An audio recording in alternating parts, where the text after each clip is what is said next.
and my show airs every Saturday from 11 to 12. All right. I'm looking forward to it. I get to rock with Cleveland's hottest DJ. And we're live. What's up, everybody? It's your favorite little DJ Lily Jade, and I hope you all had a great week so far. But okay, real talk. I love asking questions. Have you ever wondered who makes the rules for our country? Or how do we as kids and adults have a say in what happens around us? Today, we are getting in all of that more, but with a super cool guest, so it won't be that boring social studies class that we all had today. So, joining us is Mr. Antoine Seawright, the founder and CEO of Blueprint Strategy and a public relations, advertisement, and political consulting firm. He's a political expert and strategist, and just an all around smart guy who helps national and local leaders communicate with people. He's also been on national news shows talking about politics. He writes opinion articles in national magazines, and he knows a ton about how things work in governments. And FYI, I have a test coming out about government, so you're going to help me be my study guide, Mr. Antoine. Well, So, well, anything I can do to make one of my favorite DJs in the whole wide world successful, I am all for it. If I need to show up and take the test, I'm gonna do it because you all are. right. We'll talk after that. I, You'll be my study guide. So today we're talking about why getting involved in your community is so important. And I promise it's gonna be fun. Once again, not like that boring social studies class that we all had already today. Whew, very boring. But Mr. Antoine, welcome to the Lily Jade Show, and thank you for hanging out with me today. it's good to be with you, and it's always good to see you doing your thing. I cannot tell you how proud I am of you, and you stand on the shoulders of so many strong Black women who come before you. And what I'm so excited about today is we're doing this interview at the start of Women's History Month, where we pay contributions and we uplift the many contributions of so many ordinary women who've gone on to do extraordinary things. And I do believe in my heart you are going to be mentioned with some of the greatest women to ever walk the face of this earth. Thank you. So, Mr. Antoine, you are here today because I know I can talk to you and I trust you're going to give me some helpful information. Sometimes adults don't talk about politics and civic engagement with us kids because they don't think it's appropriate for kids. Not to be disrespectful, okay? Not to be disrespectful, but I think they're getting it wrong. I'm 10 years old, and my social studies class is learning about the government, which also my mom says I'm in student council at school, so she says I'm kind of part of a government within my school.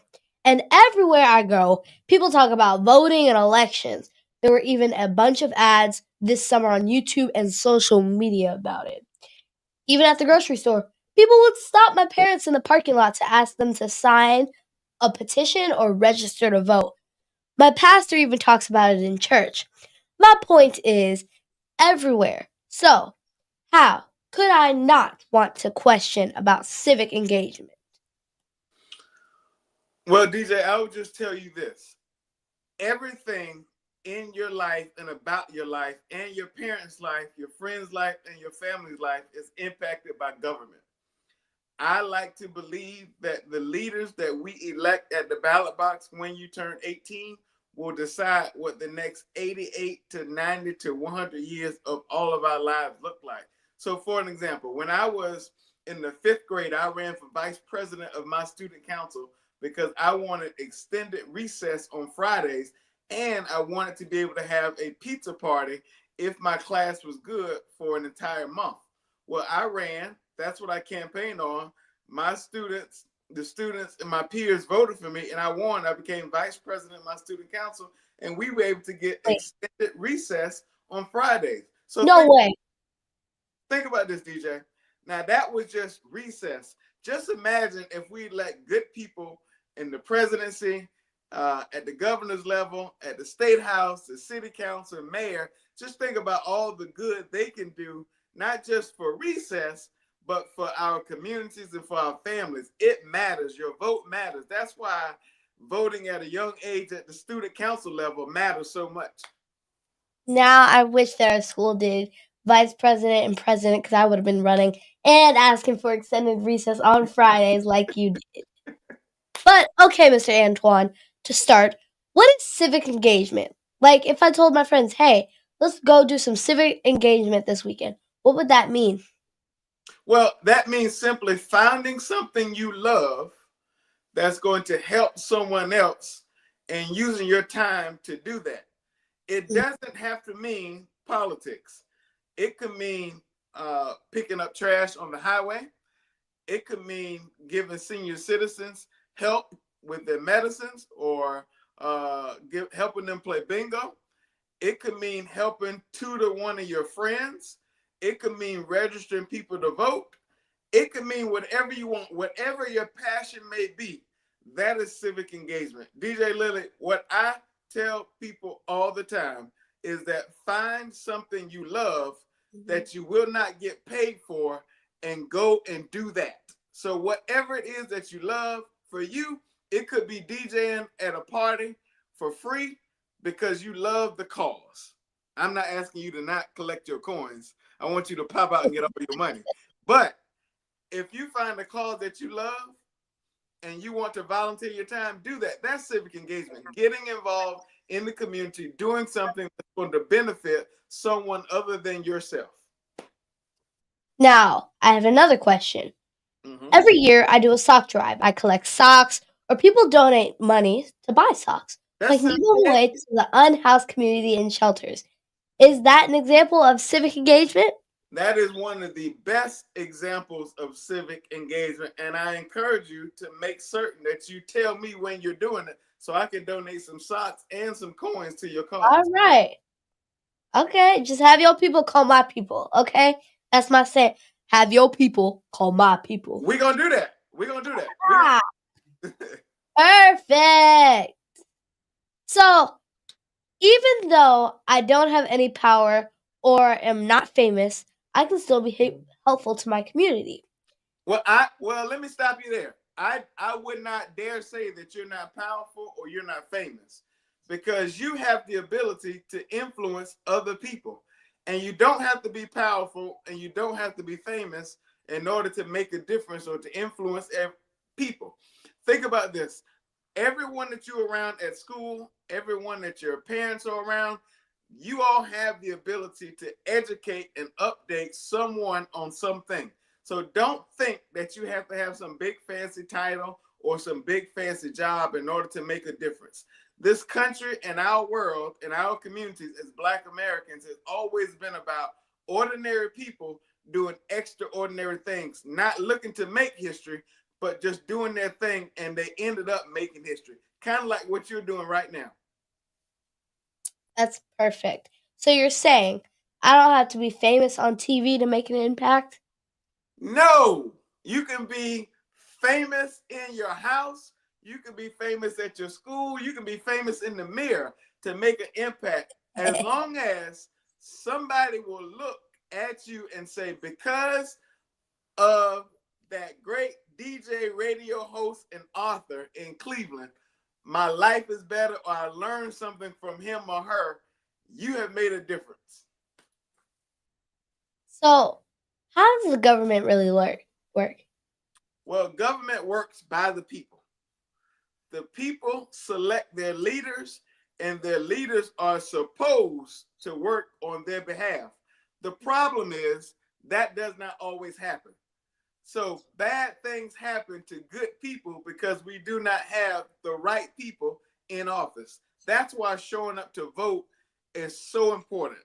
That's why having your parents and your grandparents and your aunts and your uncles and those who are 18, making sure they are registered to vote and then they participate in the election because they get to determine who our leaders are that essentially decide how government works. There's the federal government, there's state government, and there's local government.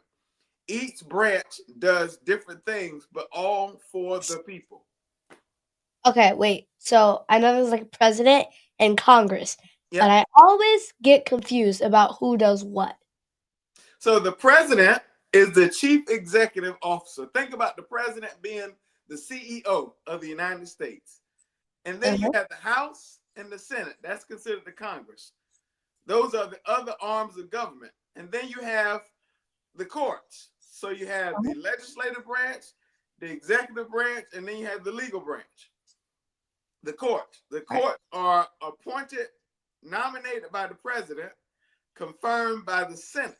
So you have the House, the Senate, the judicial, legislative, and executive. Three branches of government, like we learned in government class when I was your age.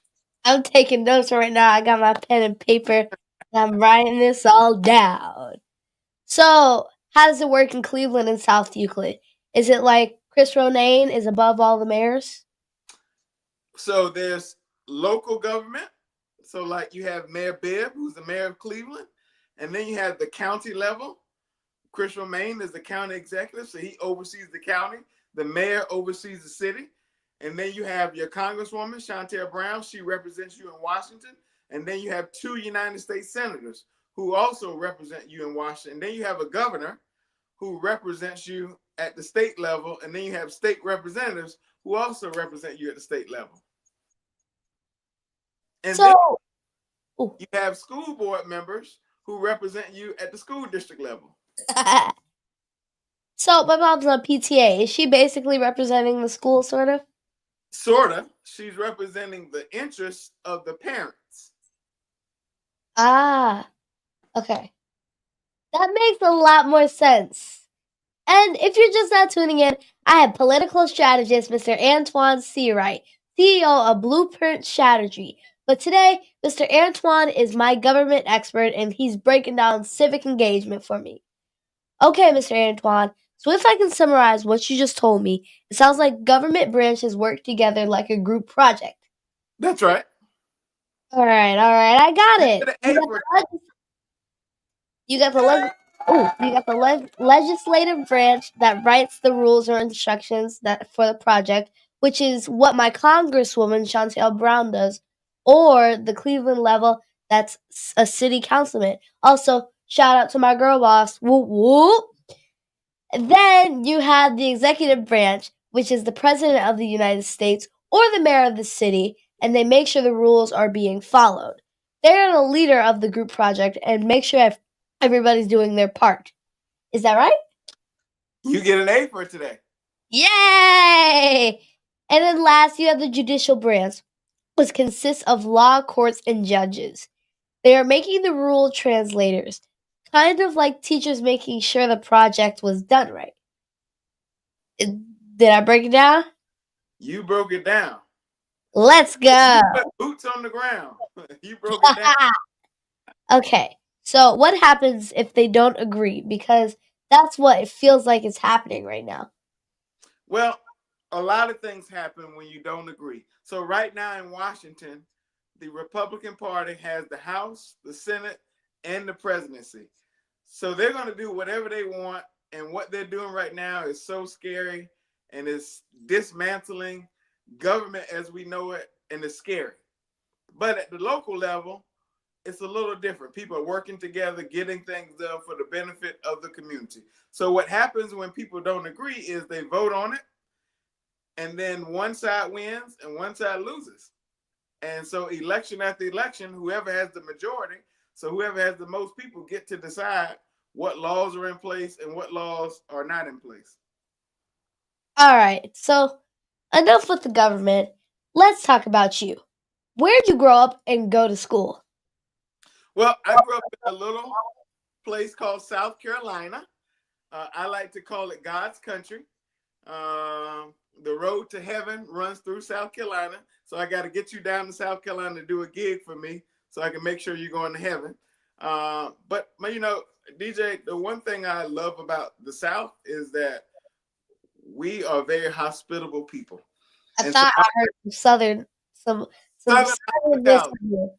I thought I heard some of you. You know, I thought I heard some. You heard it, Southern hospitality. So I grew up in the South, and I went to college at Winthrop University, did an MBA. Then after college, I went to work for a public relations, advertising, and political consulting firm in South Carolina. I worked there for 9 years, and then I started my own. I've been an entrepreneur since then. So I've been in the political business for about 20 plus years now.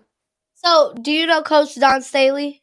I know her very well. In fact, Oh, her yesterday, and she's getting ready for the big NCAA tournament. yes. I got to meet her when she came for the women's Final Four. And And we they, won the championship we in Cleveland. won, y'all won the championship. Congratulations. Y'all Yeah. won- So, I'm going to Greensboro this weekend. So, I will be there.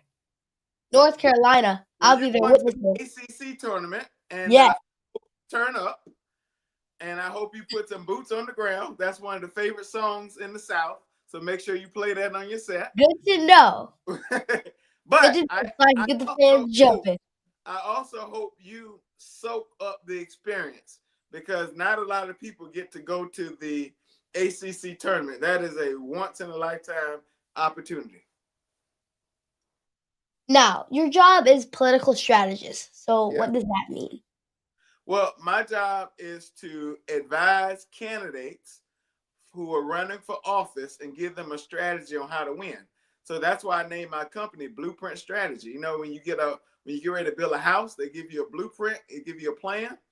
So I call my company Blueprint Strategy because my job is to give you a blueprint on Like how. Jay-Z. Like Jay-Z's album.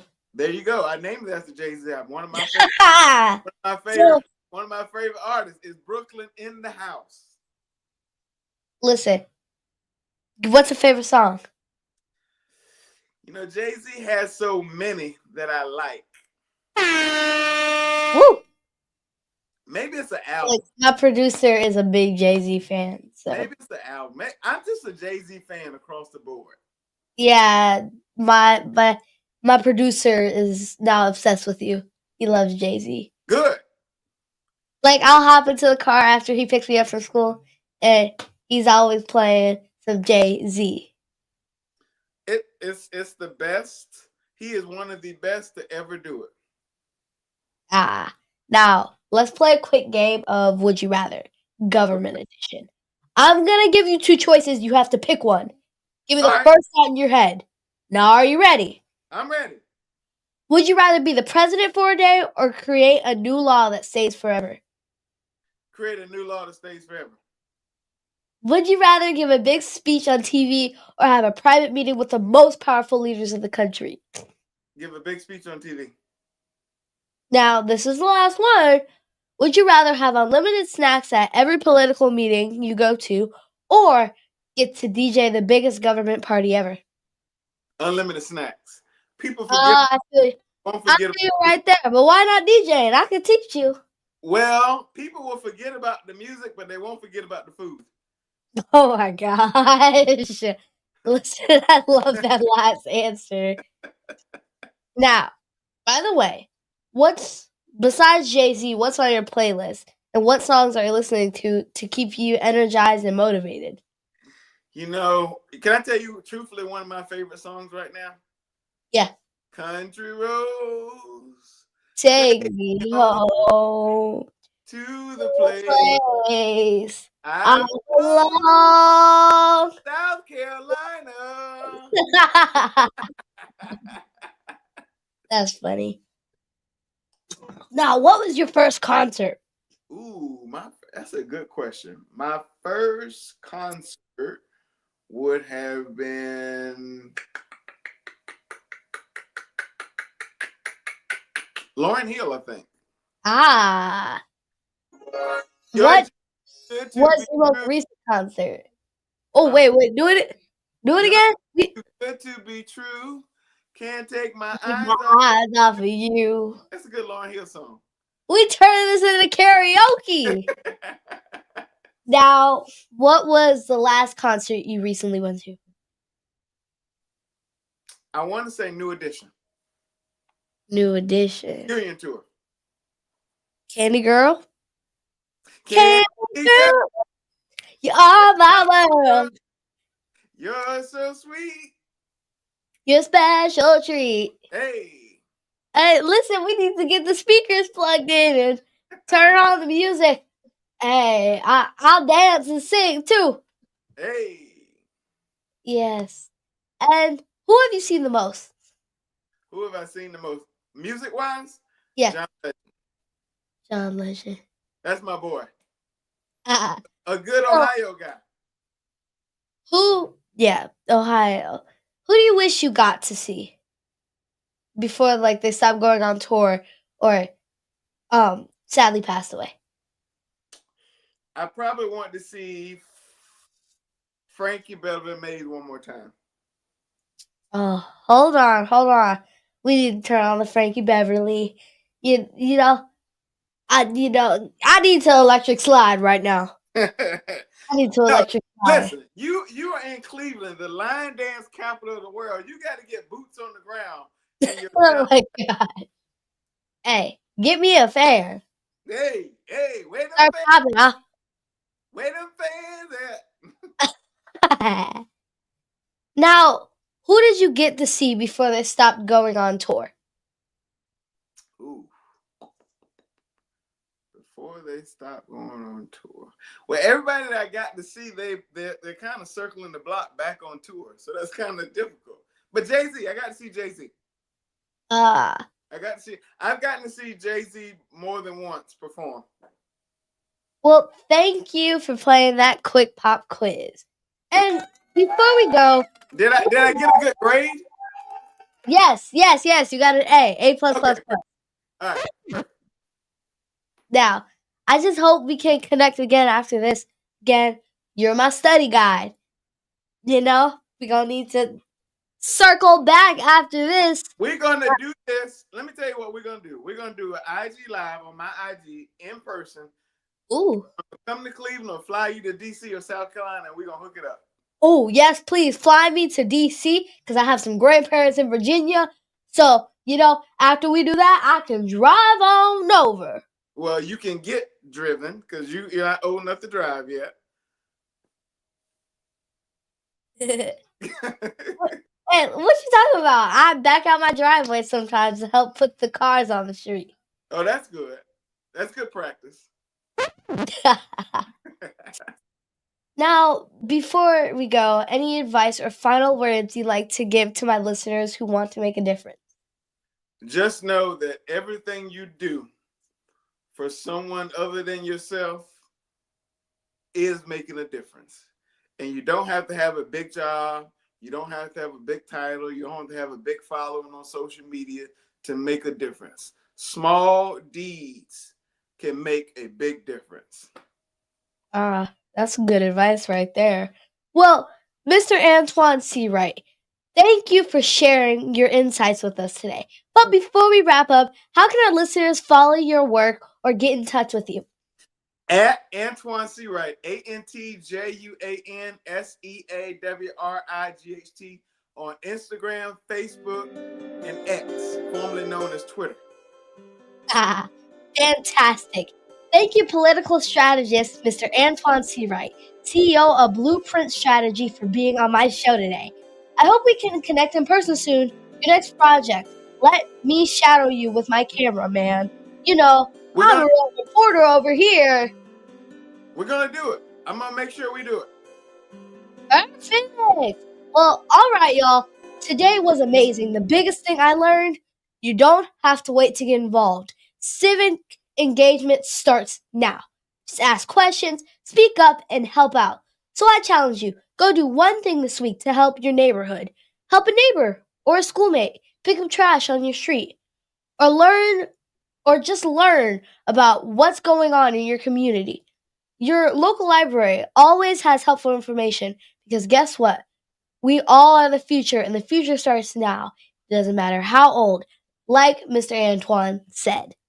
Now, make sure you follow me on all social media platforms at The Lily Jade Show. Get my book From the Booth from Amazon or my website, thelilyjadeshow.com. Stay safe, stay curious, and stay informed. This is your girl, DJ Lily Jade, signing out. Peace.